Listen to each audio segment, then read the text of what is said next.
नमस्कार, मी राजेश यावलकर. लोकलाईव्हच्या विशेष लोकसंवादमध्ये आपलं मनपूर्वक स्वागत. आज आपण संवाद साधणार आहोत. जळगाव शहराच्या इतिहासात एक सुवर्णाक्षराने लिहिला जावा असा हा आजचा क्षण राहणार आहे. दरवर्षी जळगाव शहरामध्ये किंबहुना सगळ्याच ठिकाणी सकल जैन संघाच्या वतीने चातुर्मासाचं आयोजन केलं जातं आणि जळगाव शहरातला चातुर्मास म्हणजे एक पर्वणी असते. संपूर्ण समाज एका ठिकाणी येऊन दररोज सकाळी 1 ते 1.5 तासामध्ये असलेल्या महानुभावांचं, असलेल्या मुनिवरांचं त्यांचे विचार ऐकायचे आणि आपल्या जीवनात कशाप्रकारे आमूलाग्र बदल करता येईल याचा ध्यास या सगळ्या जैन समाजाला लागलेला असतो. आणि यावर्षीचा तशाच प्रकारचं आयोजन तितक्याच धुमधडक्यात, तितक्याच उत्साहाच्या वातावरणात करण्याचं प्रयोजन या जैन समाजाने केलेलं होतं. कोरोनाचा प्रादुर्भाव पाहता याला मात्र आता शासनाच्या असलेल्या सगळ्या नियमांचं पुरेपूर पद्धतीने अवलंबन करून यावर्षी देखील आयोजन करण्यात आलं. यावर्षी सगळ्यात महत्त्वाचं म्हणजे युवाचार्य श्रीजी महेंद्र ऋषीजी महाराज साहेब आज आपल्यामध्ये आहेत. ते या महेंद्र ऋषीजी महाराज आपल्या सगळ्या जैन समाजाला मार्गदर्शन करण्यासाठी, त्यांचे विचार प्रबोधन देण्यासाठी, चातुर्मास करण्यासाठी जळगाव शहरामध्ये आलेले आहेत. आपण त्यांच्याकडनं जाणून घेणार आहोत त्यांनी जळगावच का निवडलं, जैन समाजाच्या चातुर्मासाला काय महत्त्व आहे. आपण मुनिवर्यांकडनं हे पण आज जाणून घेणार आहोत की संथारा या समाजामधला, या धर्मातला संथाराला देखील खूप महत्त्व आहे. काय संथारा आहे, कशा पद्धतीने तो घेतला जातो, त्याही विषयी देखील आपण आज त्यांच्याशी बोलणार आहोत. मी आपल्या साऱ्या दर्शकांच्या वतीने, जळगावकरांच्या वतीने जैन युवाचार्य महेंद्र ऋषीजी महाराजांचं या ठिकाणी मनापासून स्वागत करतो. जैन ऋषिजी, लोक लाइव के लोकसभा में आपका तहे दिल से मैं स्वागत करता हूँ. मैं आपसे जानना चाहता हूँ कि आप पुणे से जलगांव तक पाई विहार करके यहाँ तक आए.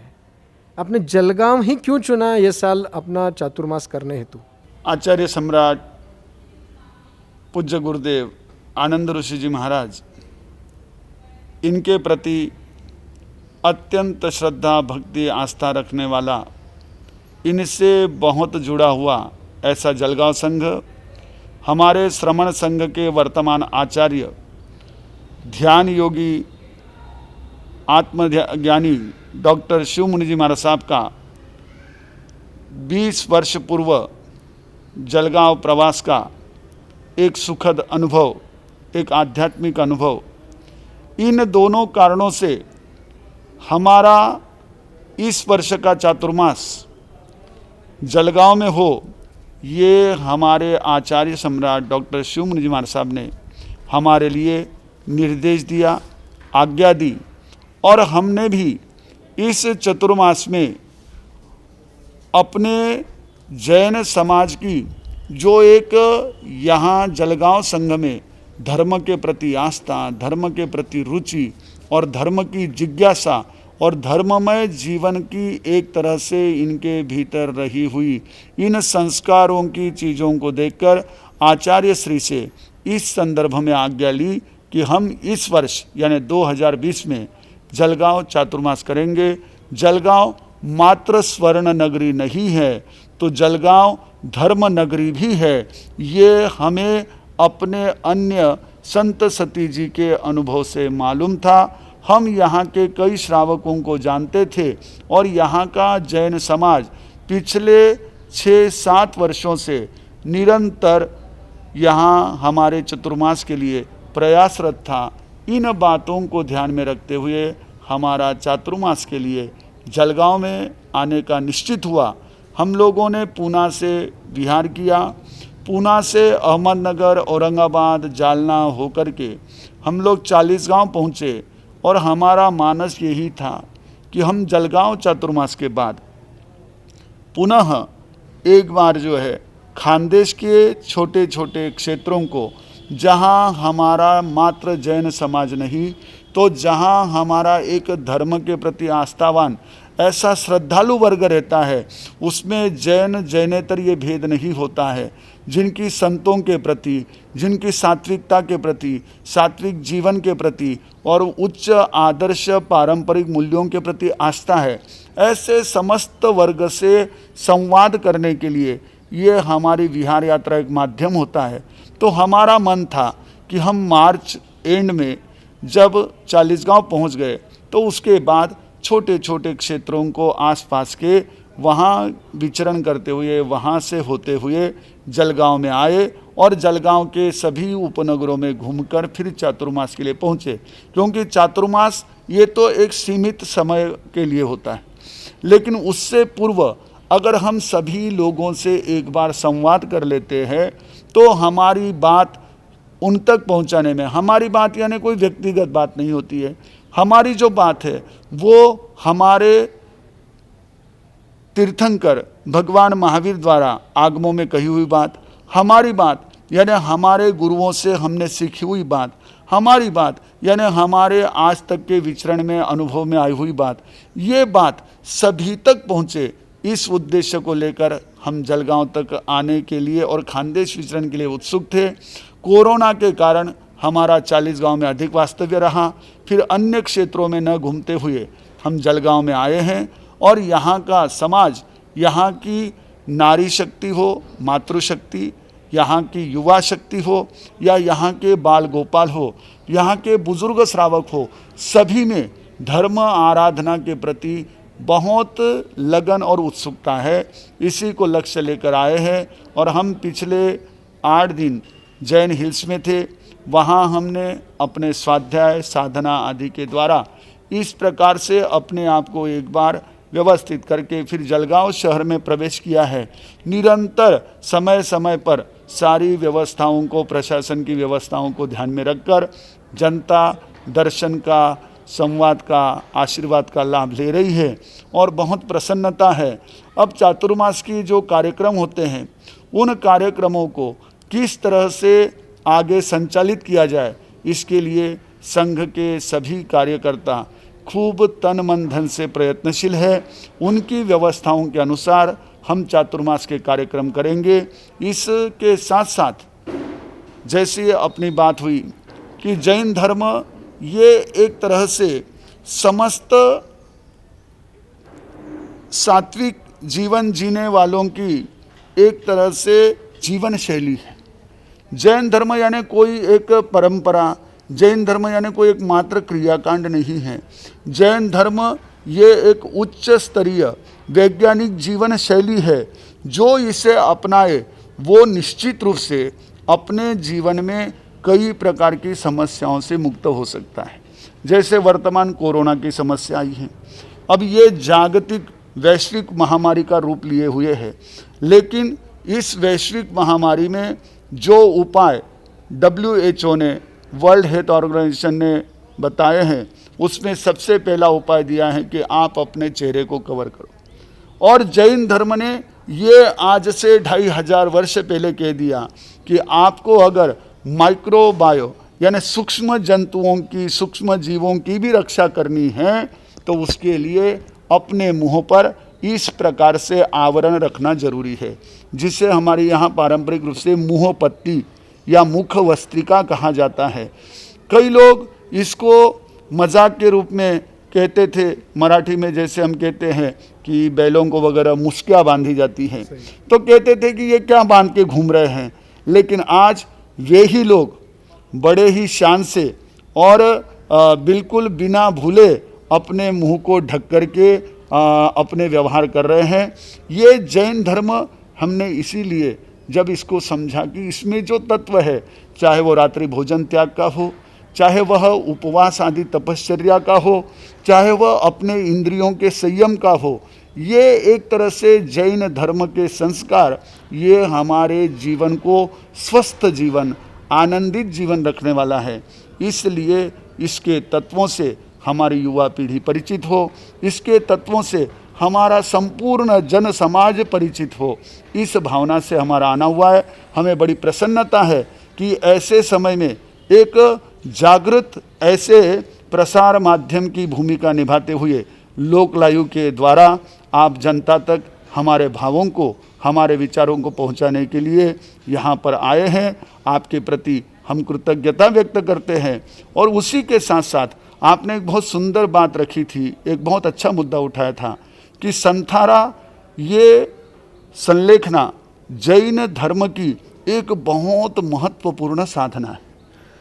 कई लोगों ने इसको इच्छा मरण या एक तरह से सुसाइड, आत्महत्या जैसे शब्दों से दूषित करने का, शब्दों से इसे लोगों में गलतफहमी फैलाने का भी कई बार प्रयास किया, लेकिन ये सारी चीज़ें वैसी नहीं हैं।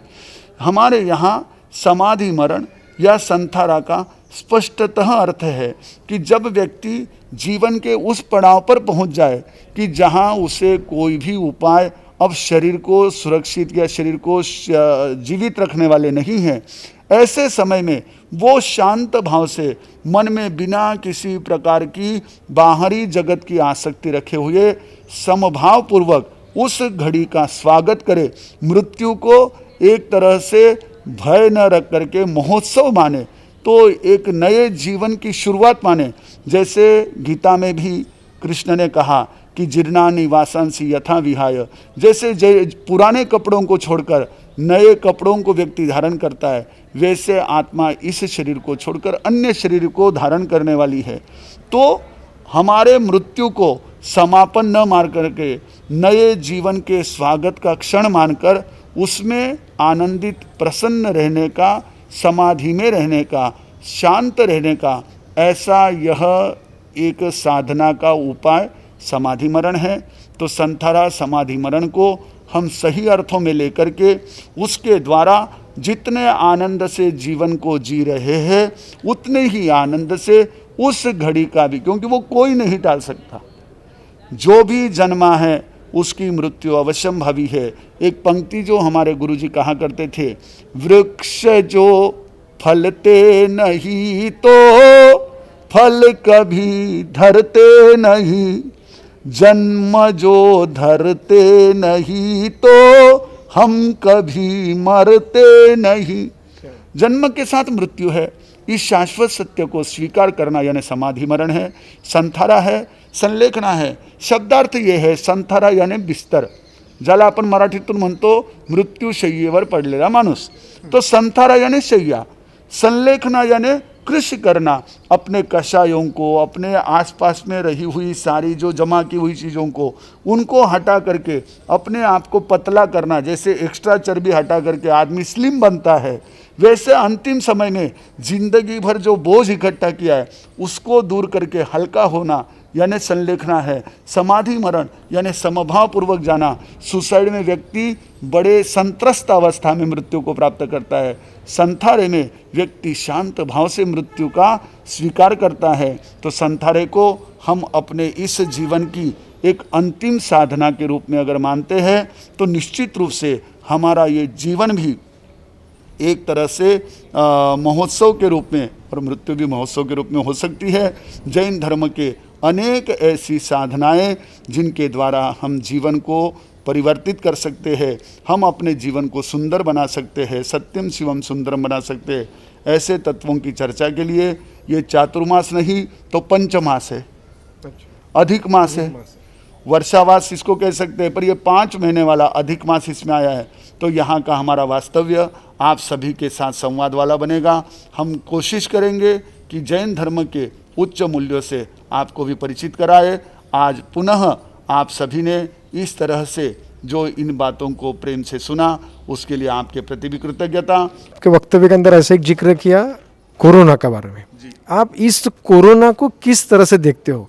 आपने तो कह दिया कि महामारी है, लेकिन जिस तरह से अभी आज का व्यवहार सब चालू है, जिस तरह से लोग डरे हुए हैं, आप इसको किस तरह से देखते हो? इस संदर्भ में आपका संदेश आप क्या देना चाहो? ये कोरोना महामारी इस रूप में है कि संक्रामक है। जो संक्रमणशील होती है वो बहुत ज़्यादा व्यापक होती है, फैल जाती है, लेकिन बीमारी यह एक अपने स्थान पर है जिसका इलाज हमारे डॉक्टर्स करेंगे, जिसका इलाज हमारे अलग अलग जो साइंटिस्ट है वो खोज करके दवा के माध्यम से करेंगे। लेकिन कोरोना का जो डर है उसका इलाज हमें खुद को ही करना पड़ेगा। उसका इलाज कोई डॉक्टर इस धरातल पर नहीं है जो कर सकता है। हमने जो कोरोना का डर मन में समाया हुआ है वो डर निकाल करके हमें अपने आप को सुरक्षित रखना है। कैसे कि हम कुछ जो अपने लिए मर्यादाएं दी गई उन मर्यादाओं में रहे। अगर हम अपनी मर्यादा में रहते हैं तो 100% इस कोरोना से बच सकते हैं। और हम थोड़ा सा जो हमारी प्राचीन जीवन शैली है, पारंपरिक जीवन शैली है, योगा की, प्राणायाम की, सात्विक आहार की, इस जीवन शैली को अगर अपना ले और जो आज नियम बताए गए हैं कि जैसे हम मास्क के बिना समूह में न घूमें, हम एक दूरी बना करके एक दूसरे के साथ काम करें, तो कुछ जो नियम बताए गए हैं उन नियमों का यदि सही ढंग से पालन करने तो कोई डरने की ज़रूरत नहीं। चाहे जिसको भी कहीं भी कोई जाए तो निश्चित रूप से वो अपना बचाव कर सकता है। और मैं ये समझता हूँ कि कोरोना महामारी निश्चित रूप से आपदा तो है ही, बहुत बड़ी आपदा है, लेकिन एक भूकंप भी आता है, एक सुनामी भी आती है, तो वो जितनी तबाही मचाती है उतना ही नए का सृजन करके जाती है। तो कोरोना ने लोगों को अपने लोगों के बीच रहना सिखाया। कोरोना ने कितना भी भागो, आखिर दुनिया गोल है और आना तुमको सेंटर में ही होगा, इस बात को आज लोगों को बताया।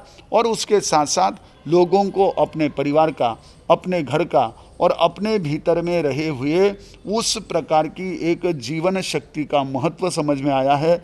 मैं चाहूँगा कि ये जो हमें महत्व समझा है, आने वाले समय में ये हमारी जागृति बनी रहे।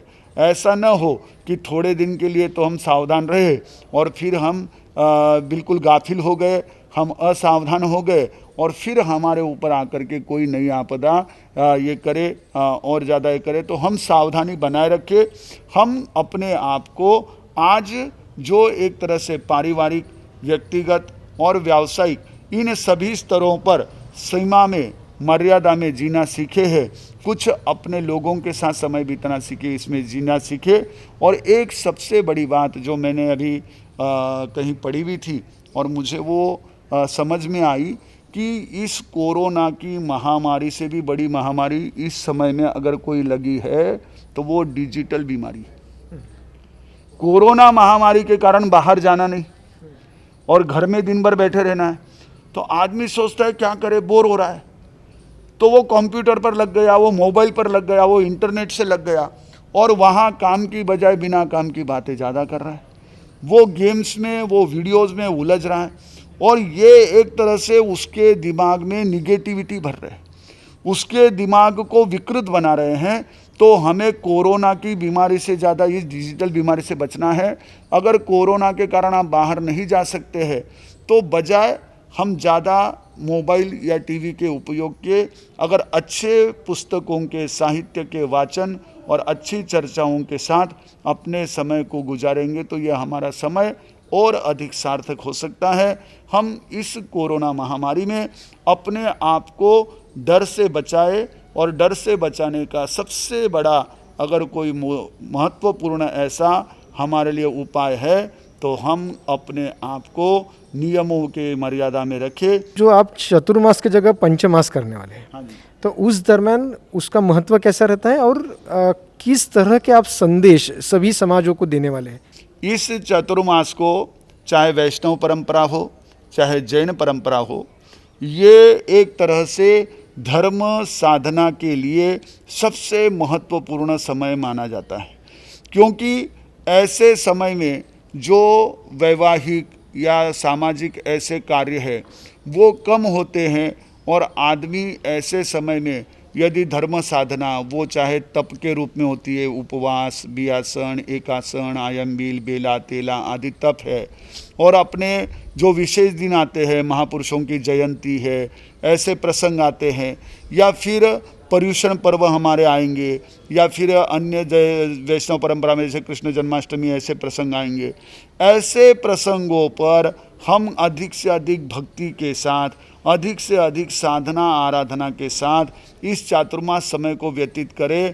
तो जैसे कहा जाता है कि अगर 12 महीने में से 4 महीने निकाल दिए तो शेष क्या बचेगा। अकबर ने जब ये प्रश्न सभा से पूछा तो सारी सभा ने कहा 8 महीने बचेंगे और बीरबल ने कहा 0 बचेगा। उन्होंने कहा क्यों? कहने लगे अगर बरसात के 4 महीने चले गए तो फिर साल भर व्यक्ति को खाने के भी लाले पड़ जाएंगे। वैसे ही ये 4 महीने विशेष रूप से धर्म आराधना के हैं। इसमें हम अपने अपनी मर्यादा में रहकर अपने अपनी व्यवस्थाओं में रह करके सामायिक प्रवचन, स्वाध्याय, जप, तप इन सारी चीज़ों को संपन्न करें। जितना हम भगवान के वचनों का स्वाध्याय करेंगे, जितना हम तप जप करेंगे, उतना हमारा ये एक तरह से चातुर्मास काल जो है वो ज़्यादा से ज़्यादा आनंदमय धर्ममय बीतेगा। और अगर ये 4 महीने हमने धर्म कर लिया तो 8 महीने कुछ कारणों से कम भी धर्म कर सके तो भी फिर उसमें हमें कोई तकलीफ नहीं होगी। इसलिए अधिक से अधिक धर्म आराधना का लक्ष्य आहे। महेंद्र ऋषीजी महाराजांनी खूप अतिशय महत्त्वपूर्ण अशी आपल्याला माहिती दिली आणि आजपासून पुढचे 5 महिने आपल्या जळगाव शहरामध्ये ते राहणार आहेत, आपल्याशी संवाद साधणार आहेत. मी आपल्या साऱ्या दर्शकांच्या वतीने महेंद्र ऋषीजी महाराजांचे या ठिकाणी मनापासून धन्यवाद व्यक्त करतो आणि थांबतो. आपण पाहत आहात लोकलय तुमच्या मनातलं. नमस्कार. आई प्लीज, मला आता आंबा खायला अजिबात वेळ नाहीये. परफेक्शनसाठी खूप वेळ द्यावा लागतो. परफेक्ट नॉट 3 मिनिटं, साईड पार्टिंग 220 सेकंड्स, 5 मिनिटं, 6 मिनिटं, 4 मिनिटं, विचारूही नको. मग फ्रूटसाठी किती मिनिटे राहिली? 0. नवीन फ्रुटगो फ्रूट स्नॅक, शुद्ध फळं एका इझी स्क्वीझी पॅक मध्ये. आता मुलं फळं दाबून खातील. फ्रुटगो, दाबून खा. सॉरी,